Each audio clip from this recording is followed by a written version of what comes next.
Hello viewers, সবাইকে welcome জানাচ্ছি আমার নতুন আরও একটি ভিডিও দেখার জন্য। তো আজকে শুক্রবারের রান্নার রেসিপি তো সব এই যে বিরিয়ানি রান্না করব আজকে, কাচ্চি বিরিয়ানি। তো এখানে প্রায় 2 কেজির উপরে খাসির মাংস আর কাচ্চি বিরিয়ানি রান্নার জন্য যা যা লাগে তো সব কিছু নিয়ে নিয়েছি।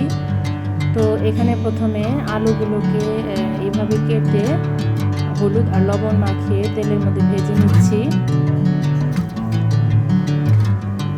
তো এই যে আলুগুলো ভালো করে ভেজে নিয়ে তারপরে হচ্ছে পেঁয়াজ দিয়ে দিলাম। তো পেঁয়াজগুলো আগে বেরেস্তা করে নেব। কাচ্চি বিরিয়ানি বা যে কোনো বিরিয়ানি রান্নার জন্য পেঁয়াজটা ভালো করে ভেজে বেরেস্তা করে নেওয়ার জন্য। এই যে পেঁয়াজটা ভাজা হয়ে গেছে, তো এখান থেকে আমি অর্ধেক পেঁয়াজ উঠিয়ে রেখেছি। এখানে দিয়ে দিলাম এলাচ, দারচিনি, লবঙ্গ, তারপর হচ্ছে আদা রসুন বাটা। তো মশলাটার মধ্যে আমি সামান্য একটু পানি দিয়েছি। তো এখন দিয়ে দেবো গুঁড়া মশলাগুলো।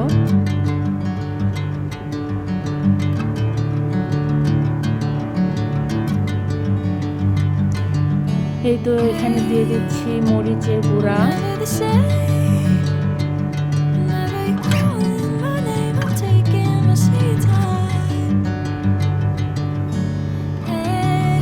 দিয়ে দিলাম পরিমাণ মতো লবণ,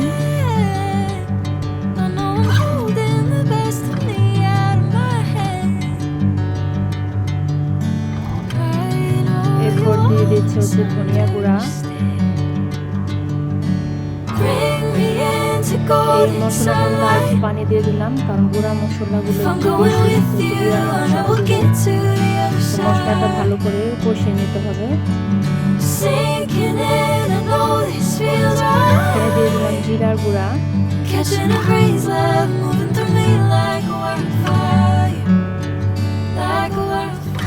এই তো বিরিয়ানির মশলাগুলো দিয়ে দিলাম।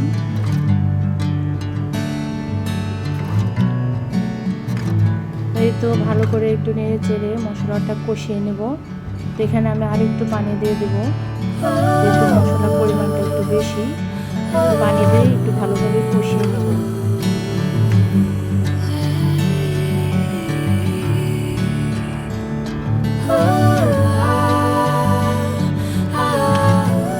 এই যে বিরিয়ানির মশলাটা কষানোর পর আমি এখানে দিয়ে দিচ্ছি টক দই। এখানে প্রায় 250 গ্রামের মতো আমি টক দই দিয়ে দিলাম। আমি টক দই দেওয়ার পর কিন্তু লেবুর রসও দিয়েছিলাম, যেহেতু বিরিয়ানিটা একটু টকটক ভাব হলে ভালো লাগে, তো আমি লেবুর রসটা দিয়েছি কিন্তু দেখাইতে পারি নাই। তো এখানে মশলাটা ভালো করে কষিয়ে নিচ্ছি।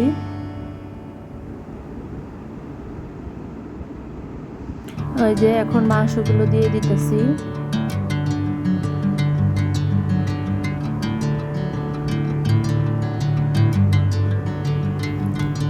আর কাচ্চি বিরিয়ানির মাংস যেভাবে কাটা হয় ঠিক সেভাবে কাটা ছিল। আর এখানে আমি এই যে বড় একটা পাতিলে হচ্ছে পানি গরম করতে দিয়েছিলাম। তো এখানে দিয়ে দিলাম হচ্ছে এই যে যত যে শাহি জিরা, তারপরে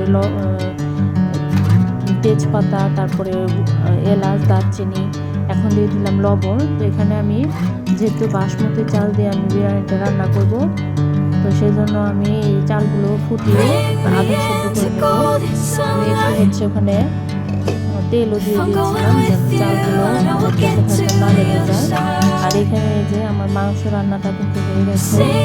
আর এখানে যে চালগুলো সিদ্ধ করে প্রায় 80% করে বানিয়ে ফেলছি। এই যে মাংসটা একদম দেখেন কতটা সুন্দর হয়েছে কালারটা।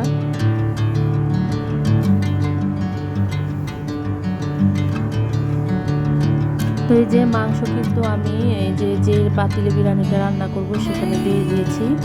তারপর আমি যে পেঁয়াজের যে বেরেস্তা রেখেছিলাম ওই বেরেস্তার সাথে গুঁড়া দুধ মিশিয়ে তারপরে এই উপরে দিয়ে দিলাম।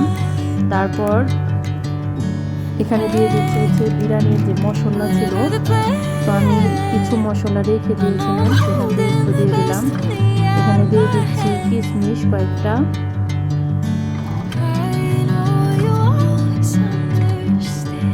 তারপর দিয়ে দিলাম হচ্ছে কাজু বাদাম,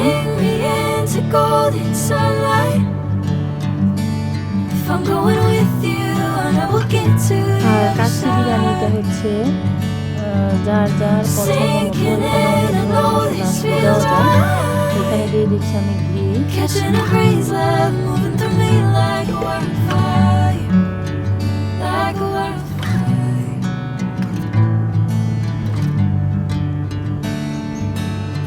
তো সব কিছু দেওয়ার পর আমি এই যে চালগুলো এইভাবে ভাতগুলো এইভাবে দিয়ে দিয়েছি। তারপরে এই যে উপর দিয়ে আমি আরেকটু হচ্ছে পেঁয়াজের বেরেস্তা দিয়ে দিলাম।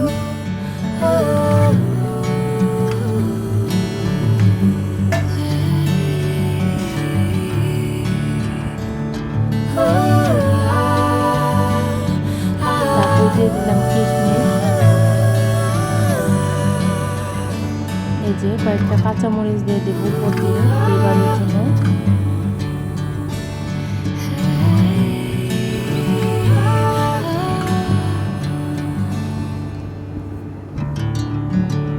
তারপর দিয়ে দিলাম একটু দুধ।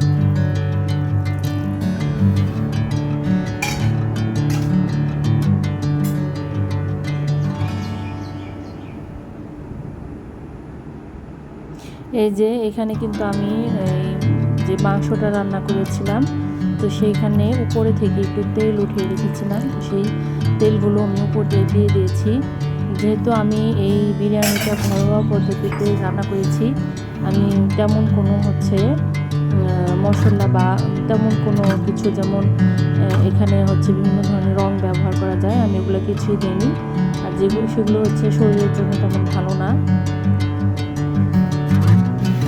সেজন্য আমি এইভাবে আর কি কালারটা যাতে ভালো আসে। এই যে বিরিয়ানিটা কিন্তু আমার রান্না করা হয়ে গেছে, দেখেন খাওয়াও হয়ে গেছে প্রায় অর্ধেক। Bring me into golden sunlight. If I'm going with you, I know we'll get to the other side. Sinking in, I know this feels তো right. আমার ভিডিওটি যদি আপনাদের ভালো লাগে Catching a breeze, love moving through me like a like, wildfire. Comment ও share করবেন। ধন্যবাদ সবাইকে, সবাই ভালো থাকবেন, সুস্থ থাকবেন।